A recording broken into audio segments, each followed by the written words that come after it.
One day, Dutch Reagan, as he was known at this time in Dixon, Illinois, was returning from a team practice and walked towards his family's house when he saw a man face down and in the snow. It was his father, Jack.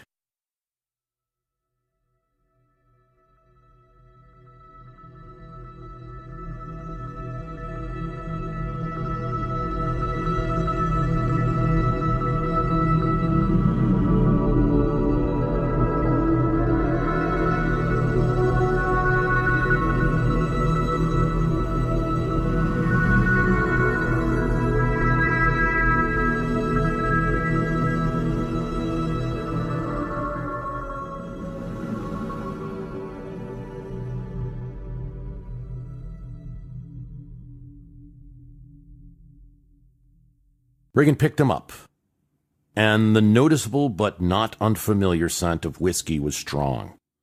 He brought him inside. This was not an unusual incident in the Reagans' home in Dixon. Jack was a shoe salesman, not a successful one.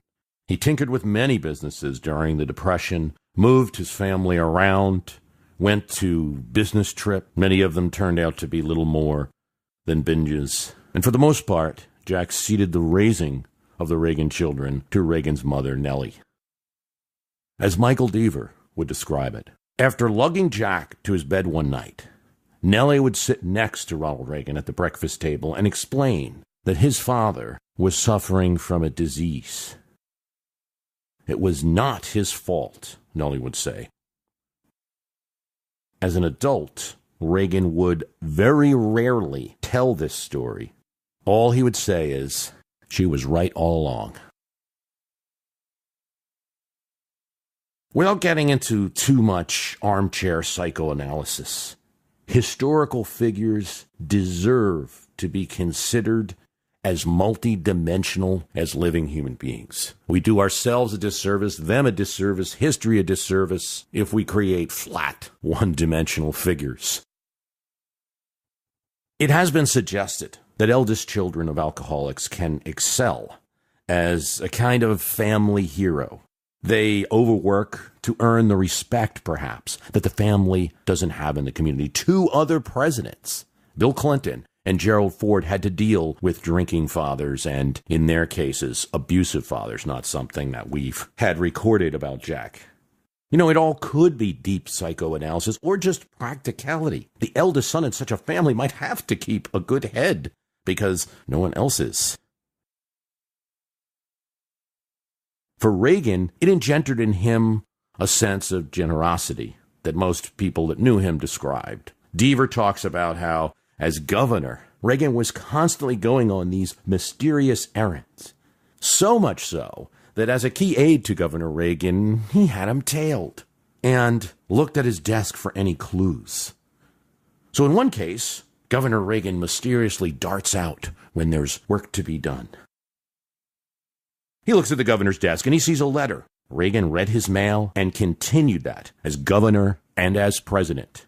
In this case, he was answering a letter from a soldier in Vietnam who was miserable because he missed his wife and would miss their wedding anniversary. He asked Governor Reagan to place a phone call to his wife. Reagan did more. He picked up a dozen red roses and, to what had to be a surprise, went to the wife's home and personally delivered them. On another occasion, Governor Reagan was asked by a mother for help with school supplies for her children. Into the mail went a $200 check. Or there was the time Deaver saw Reagan taking one of his best suits. Now, we're talking about $1,000 suits in the 1970s. Taking one of his best prize suits and wrapping it up, folding it and putting it into a bag. "What are you doing?" Deaver said. Well, man had written him and said that he wished he could look as good as Reagan did on TV for a wedding that he was going to. And the man said, "We're about the same size, Governor." Despite the protests of Deaver and other aides, maybe just buy a cheaper suit and give it to him. The suit went and was delivered to the man. You have to say this. Reagan was considerate, polite, He was not a person that said whatever was on his mind. He listened more than he talked. When he talked, like the actor that spent nights up rehearsing lines, he got the parts down pat. When he talked, he knew what he was to say. The feelings of others mattered. Here's what Deaver says. Having accompanied Reagan to Buckingham Palace, I can tell you this, I can personally attest. It didn't matter who you were. Ronald Reagan treated everybody equally, whether you were the Queen of England or the servants.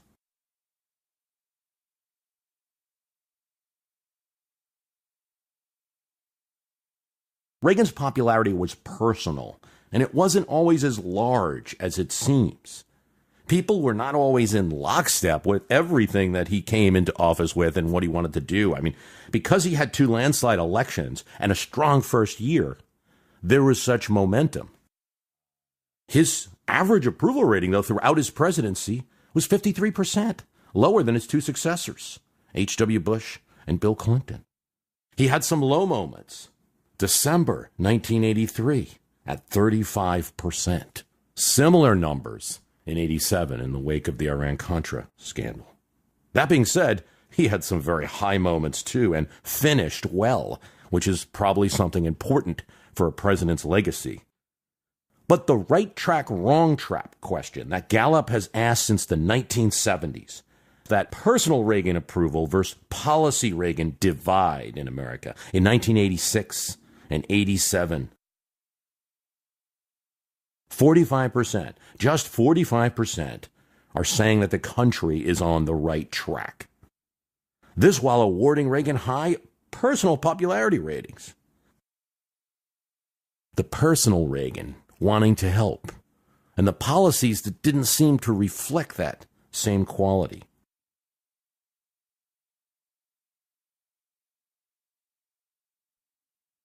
May 25th, 1986, saw the nation on its feet, in the streets, clasped hands, 6 million Americans at once, in a line that theoretically went across the United States. It started in New York City, where Cardinal O'Connor joined with Liza Minnelli, Brooke Shields, Yoko Ono, and others on the George Washington Bridge. Other stars, Kathleen Turner was at the St. Louis Arch, Scott Baio in Philly, Michael Jackson in Youngstown, Ohio, Governor Bill Clinton in Arkansas, all holding hands. In Springfield, Illinois, 50 men dressed as Abraham Lincoln joined hands, while 54 Elvises joined in Memphis, while Hell's Angels and nuns held hands together in Pittsburgh. In SeaWorld, Ohio, a whale named Shamu lent a fin to the cause.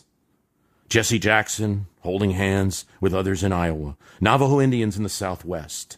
This chain of hands across America ended in Long Beach, California, where Reverend Robert Schuller and Kenny Loggins, John Stamos, Robin Williams, and Anthony Daniels, the actor within C-3PO, were at the end of the chain. This was Hands Across America. Hard to imagine today, except in badly colored video with people with strange haircuts. It was real, though. I can tell you that on that day, I was in line with my mother and holding hands on the other side with a stranger. And I don't know, you felt it. I mean, to this day, I can still think about it. Maybe a little bit of a kind of electric shock as you thought about the chain of hands that was going in one direction from New York and then all the way to California, all these Americans at once. Even if somewhere around the Rockies, they were forced to use rope lines because of the impassability, it didn't matter. I mean, you felt it. There was no social media in the 1980s, no flash mobs, no Twitter to keep you informed of where to be at all times. So this event, with the whole nation involved, needed a staff of 400 and a Super Bowl ad to get it going. This event went 1980s viral. It raised some funds, $20 million short of the goal that it had, but a lot of money then. The funds were raised to fund soup kitchens, for the homeless and America's hungry. It was part of a national focus on the problem, for better or for worse, not as much in evidence today. Indeed, in Washington, D.C., President Ronald Reagan and Speaker Tip O'Neill joined hands in recognition of the problem. This event has become a symbol of 1980s poppy sentimentality, perhaps, we are the world and Band-Aid and things like that, but I think it symbolized something else. The problem of homelessness, of the hungry in America, was known in the 80s. People were not comfortable with a complete policy of inaction on this. And the policies that caused homelessness, once identified, were not popular in the later Reagan, President Bush, and Clinton presidencies. Change those policies.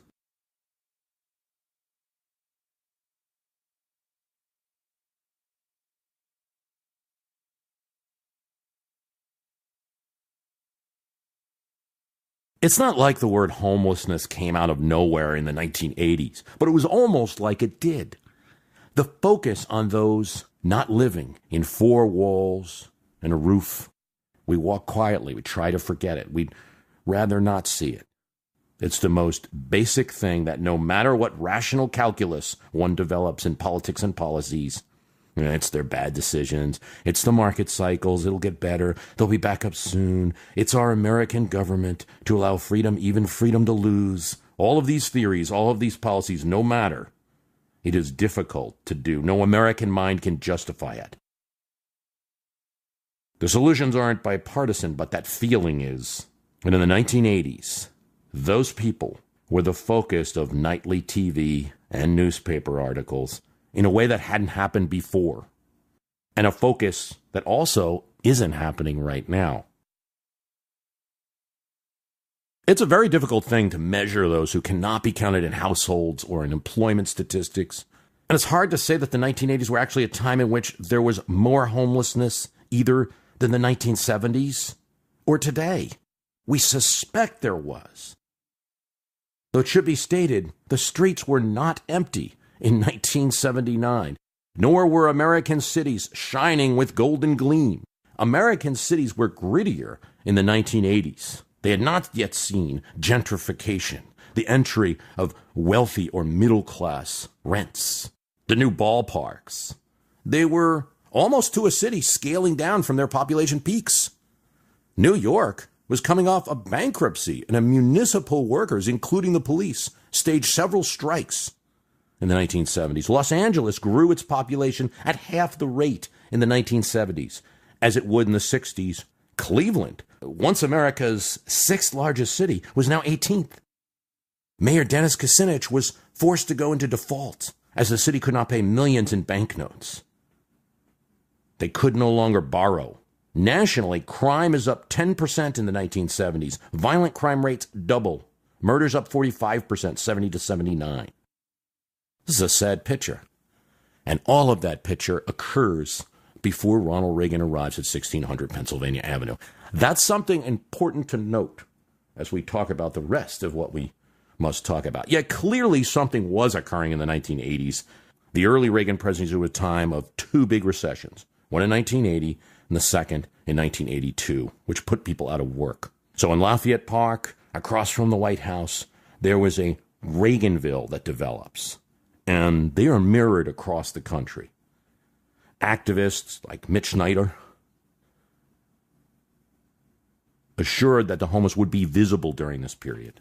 He leads a group that takes over an abandoned federal building and uses an informal shelter, and then shames Reagan and the Congress to provide funds. Reagan's administration in 1983 estimates that there are 200,000 homeless in America. This figure is greeted with derision. Mitch Snyder says 2 million, but that was equally fictitious. It is likely during this period, 1980s, anywhere from 400 to 600,000 people.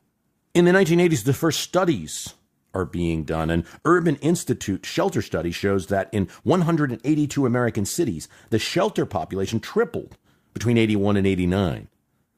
A review of studies in 1997 confirms an increase of homelessness during the 1980s. The percentage of Americans living below the poverty line makes things clearer. Poverty was starting to slow in the 1970s. 12% of the population in poverty in 1975, 11.8% in 1976. It spikes to 13% before Reagan takes office, but then keeps going up. 14% in 1981, 15% in 1982, still 15% in 1983. As Reagan seeks election, Morning in America in 1984, it's still 14% higher than it was in 1975. It's still 13% in 1987, and it never reaches that 1975 mark again during his presidency. In fact, it won't reach that low level of 12% until the year 2000. Viewed by race, African Americans suffer most. 32% in poverty in 1980, before he takes office. Already higher, more than double the national average. It's 35% in 1982. Cities, already in bad shape in the 1970s, see big reductions under Reagan. Yet Reagan was described by friends and opponents as gracious, cared about individuals, and though personally wealthy, he wasn't overly enamored with wealthy people. In fact, aides insisted the best way to win an argument with Reagan was to put the argument in individual terms, or to put some person before him. Break down costs for average people, tell a narrative about a soldier or senior citizen. David Stockman, his OMB director, who wanted him to go further with cuts, concluded Reagan would never do it. He was always thinking about who would be impacted by it, and once he did, he'd reduce the level of the cut. At the same time, though, his public commentary on this issue did not reflect Dutch Reagan of Dixon. One problem that we've had even in the best of times, and that is the people who are sleeping on the grates. The homeless who are homeless, you might say, by choice. The comments were outrageous, as was his story about a welfare queen that was never substantiated.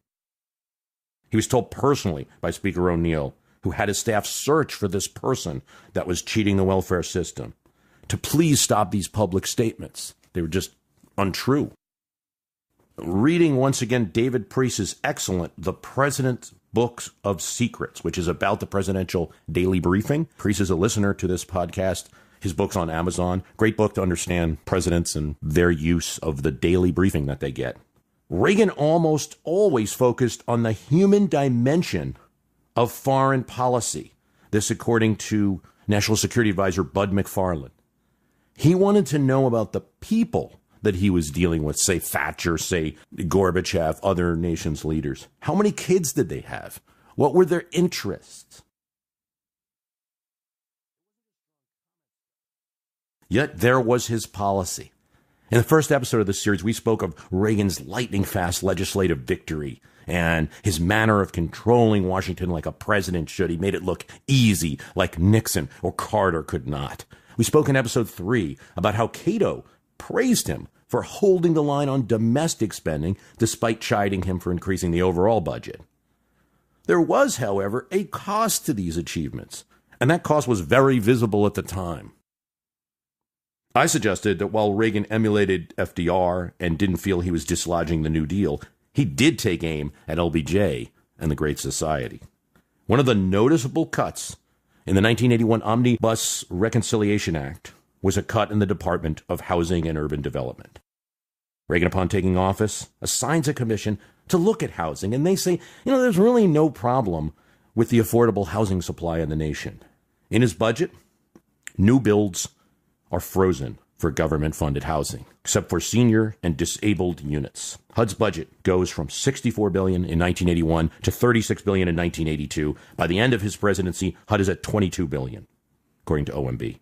Across the United States, we go from 6.5 million low-cost units in the 1970s, 5.6 in 1986, with much more demand.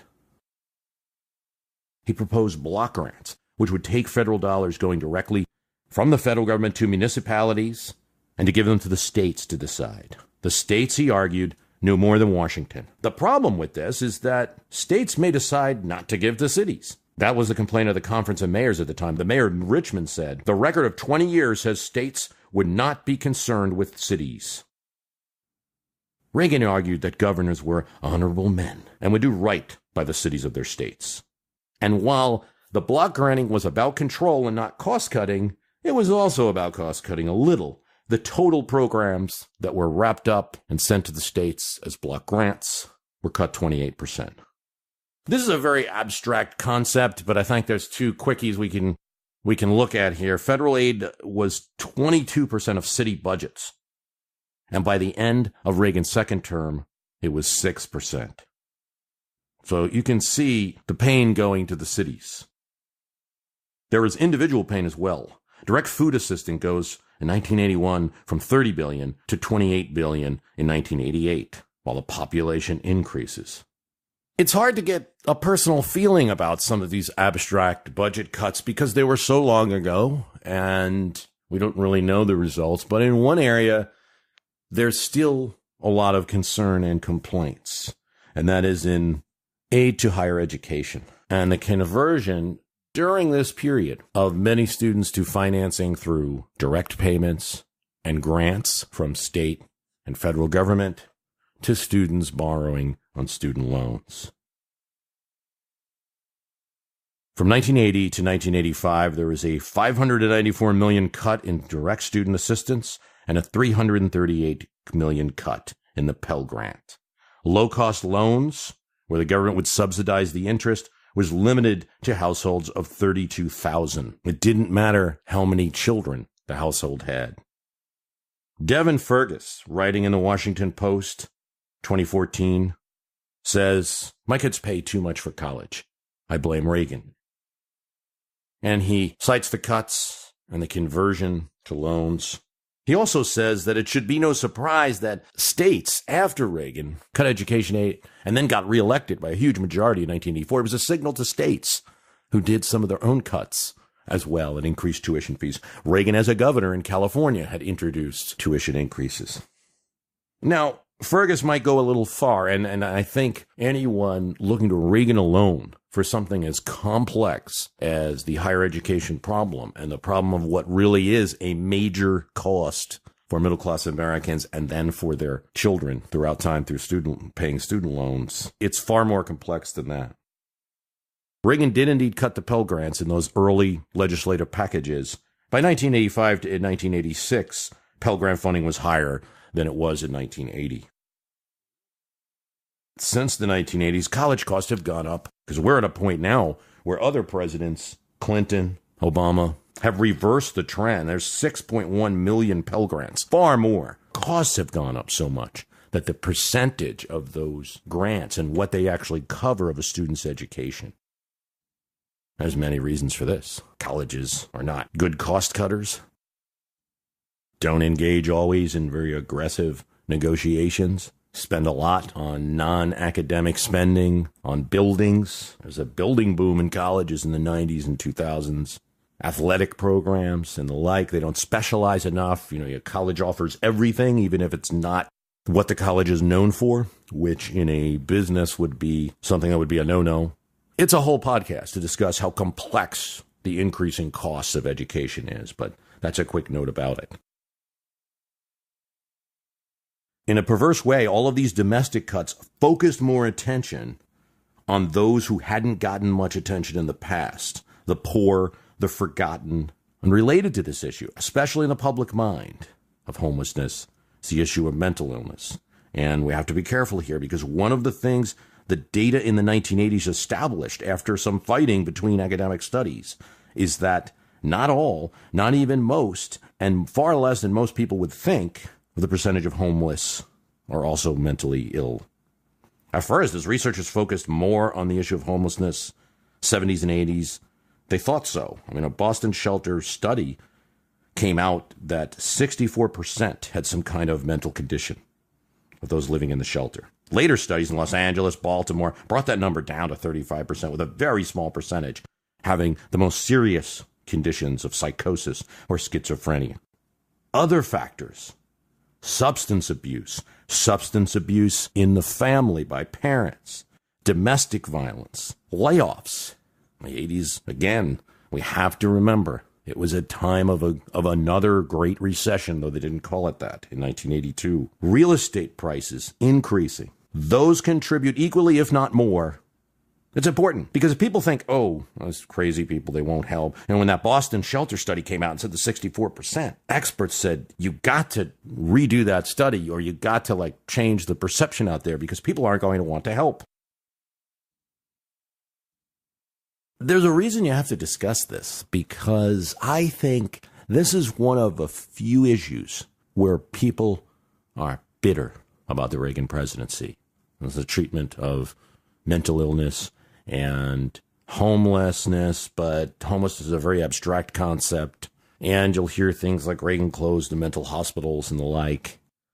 Closing hospitals, deinstitutionalization, is really something that started in the late 60s, going into the 1970s, when many states were doing it. Now, as a governor, Reagan has a role here, passing what was then a bipartisan legislation to close psychiatric hospitals and to deinstitutionalize. Now, almost everyone thinks that this was not handled well by California and many other states, and you had people wandering the streets, leaving hospitals and wandering the streets, and it led to a conflation of homeless, mentally ill, as if all were. What does happen in the Reagan presidency is that part of that initial 1981 cut is a cut in the community mental health centers, which was an attempt to catch the people who had been deinstitutionalized, who had either been sent back to families or on the streets, and to provide help for them, to provide funding for that.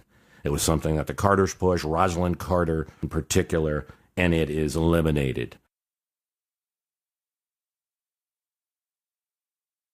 Now, you do have to go back to the time. Inflation is extremely high. This is very hard for us to understand. I think it always has to be in perspective, because that was the thinking at the time. And there was definitely a thinking that it was too much borrowing or something, too much spending by the government that was leading to the inflation. It was just something that it couldn't break the back of until after the 1982 recession. And so that goal of cutting government did also have an emotional tenor to it at the time, because inflation was just choking the business of the nation.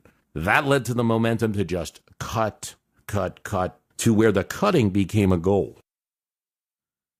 Later during his presidency, I think has to be remembered that during his presidency was constantly a time of evaluating the impact of those cuts. And some of that was not even visible. Some of the studies are not done until the 1990s. Homelessness was also a big focus of the media at the time, leading a few critics to speculate that perhaps homelessness was drummed up by the media to deal Reagan a large blow. Perhaps. The word homelessness appears at the time of the Civil War in the New York Times. It appears in many articles during the Depression. Concept's not new. Homelessness was much greater during the Depression, certainly in the 1930s, than in the 1980s. Yet the news stories spike in the 1980s. Look at the New York Times for 100 stories mentioning homelessness in 1979, and then over 1,000 in 1989. And there's been less coverage of the issue with later presidents, and there's less coverage of the issue now. You rarely would see a TV news network begin its newscast talking about homeless. Reagan didn't just turn a switch and cause a homelessness problem, as some critics made it seem. There were economic forces at work, legislative philosophies like the deinstitutionalization, the desire to change from payments direct to people rather to cities and institutions, the increase in high rentals in cities, with governments, including New York City, doing what they can to make it easier for developers to build high rent housing so that the city looks better, but clouding out some of the affordable housing.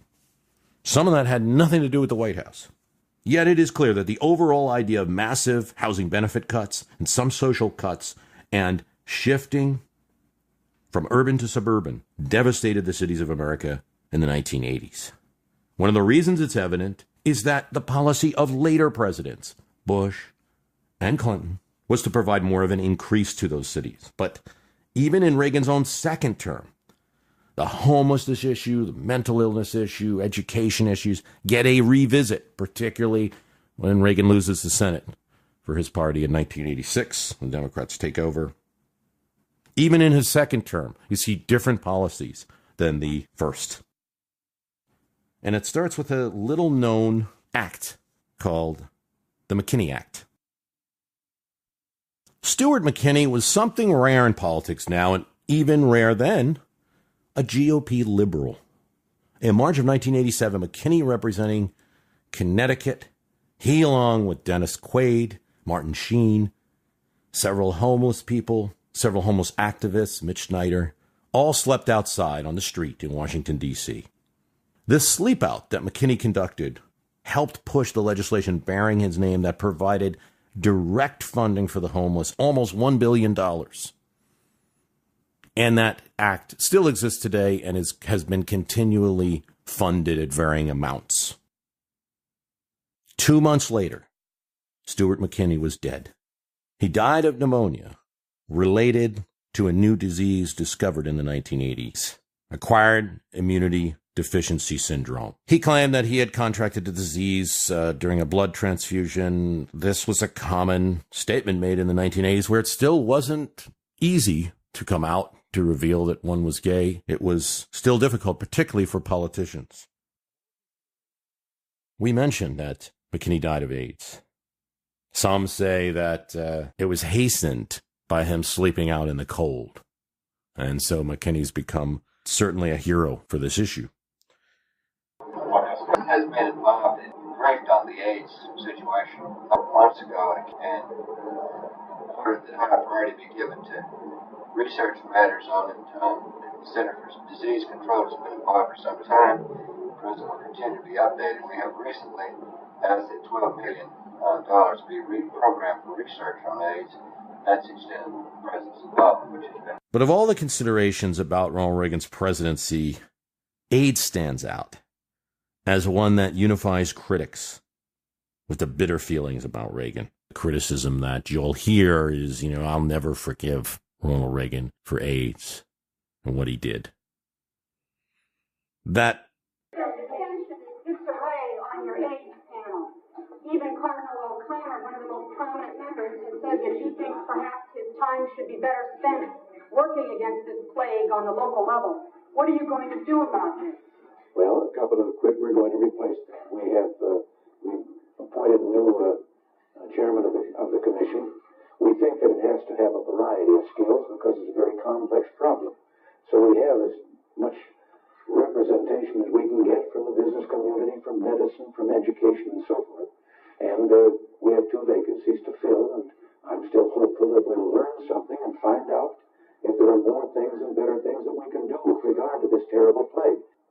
his stance, or his failure to take a stance, on a disease that started during his term, that his failure to take a stance is regrettable, is not a controversial issue. In fact, he himself in 1990 made comments that it was unknown, it was hard to tell what was going on with the disease at the time. He wished, he said in 1990, that he had a magic wand to fix the problem. Those comments should be contextualized, as should the criticism, and looked at. First, it should be said that Ronald Reagan had no personal antipathy towards gay people. He hosted the first openly gay couple at the White House. He spoke to the log cabin Republicans and said they were a great group that would be a growing part of the Republican Party. As governor, he had a chief of staff who was not outed, and this was in the 70s, but it was well known that he was gay, and Reagan knew it. Not only did he hire him, but he covered for him when it was shown that he was doing some improper payments with campaign funds and perhaps embezzling. Thomas C. Reed, former Secretary of the Army and Reagan friend and campaign manager at one time, said, in his movie days, he was commonly surrounded by gay actors. He was from California. He and Nancy had no problem with gays. But it wasn't just a personal issue. he did actually put himself on the line in a very politically inconvenient time for him. 1978, okay? Reagan is now a former governor. He lost his battle with Gerald Ford for the nomination in 76. Everyone knows he's going to run for his party's nomination for president in 1980. And if he does it, he's going to run as a conservative. And he wants that rightward support that he got. Two people at his convention fighting for him in 76 were Philip Schlafly and Jesse Helms. They're social conservatives. But something's going on in California in 1978. A conservative senator with Schlafly's strong support, with the support of Anita Bryant, puts an anti-gay referendum on the ballot in California. And this is to... this referendum bans teachers who are openly gay from teaching. It bans any teacher from actually saying anything that would support an openly gay person. The Democratic Party in California opposes it. The gay community, led by Harvey Milk, now a city councilman in San Francisco, oppose it strongly. Milk's role in the fight is well known. But they get an unlikely ally in the form of Ronald Reagan. And he doesn't just put his name on a statement, I'm against this referendum, don't pass this anti-gay referendum. He writes an op-ed. And Reagan opposes this Briggs initiative. He doesn't just argue it on libertarian or narrow grounds, as some of the political establishment, including the Democratic Party in California, does, that, oh, you don't want this because it's a violation of free speech, not really supporting gays. No, he directly confronts the issues of how people view gays, and especially there being some kind of perverts or something like that. He points out statistics that child molesters are no higher as a percentage in the gay community as they are in the non-gay community. This is 1978, and he is risking angering social conservatives. He does anger the state senator Briggs in California. Briggs, by the way, is an Orange County state senator. This is Reagan's political support base that launched him as governor. Years later, activist David Mixner is going to say, we couldn't get the support for the Briggs Initiative below 55%. It was likely to pass. Reagan's opposition to Proposition 6, the Briggs Initiative, killed it for sure.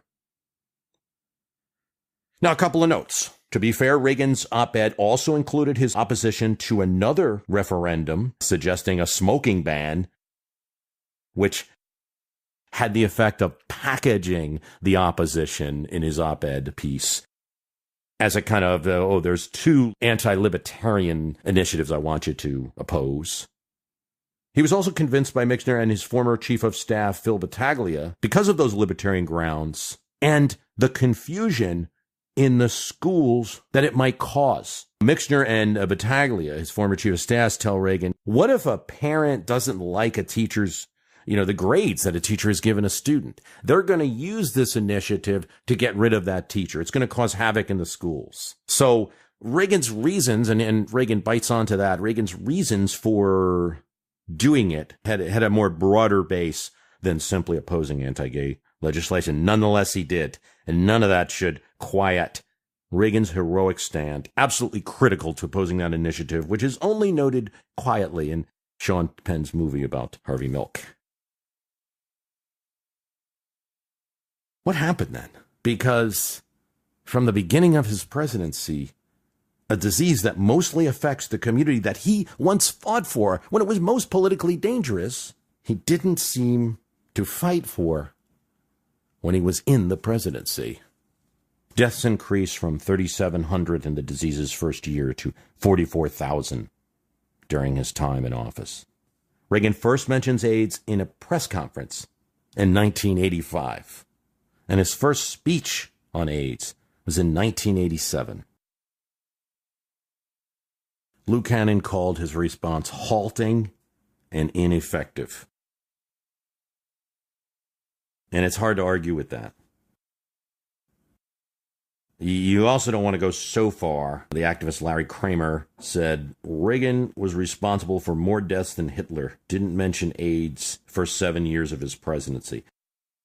It's not actually true, mentioned in a press conference in 1985. And his Secretary of Health and Human Services is pushing for funding. There's $8 million appropriated in 1982, $26 million in 1983 to try to research for the disease.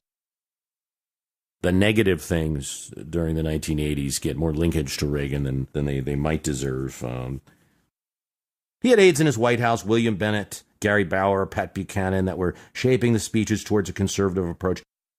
Even his 1987 speech was written by an outside speech writer that Nancy Reagan secured. And it was kind of a committee-developed speech. No excuses.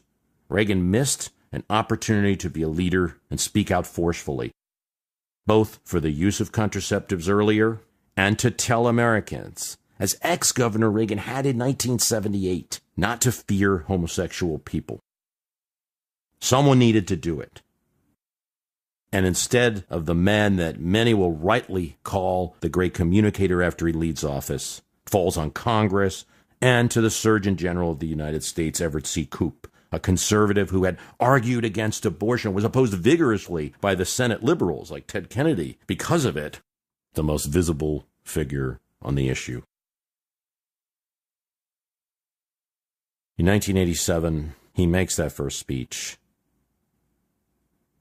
He says that AIDS is not just a gay concern, not just a concern for that community, but a concern for all of us as Americans. As biographer Luke Hannon said, it was an important statement to make. It was also stunningly late. Had that statement been made in 1984, that would have been courageous.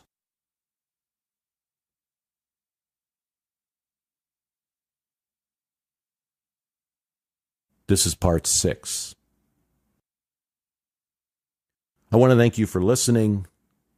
The website is www.myhistorycanbeatupyourpolitics.com. Apologize for the delays. It's been a big gap between part 5 and part 6, but we're going to try to pick up some steam now, and I'll have other topics to talk about, sure, with the election. I do want to ask that if you like the program, consider donating.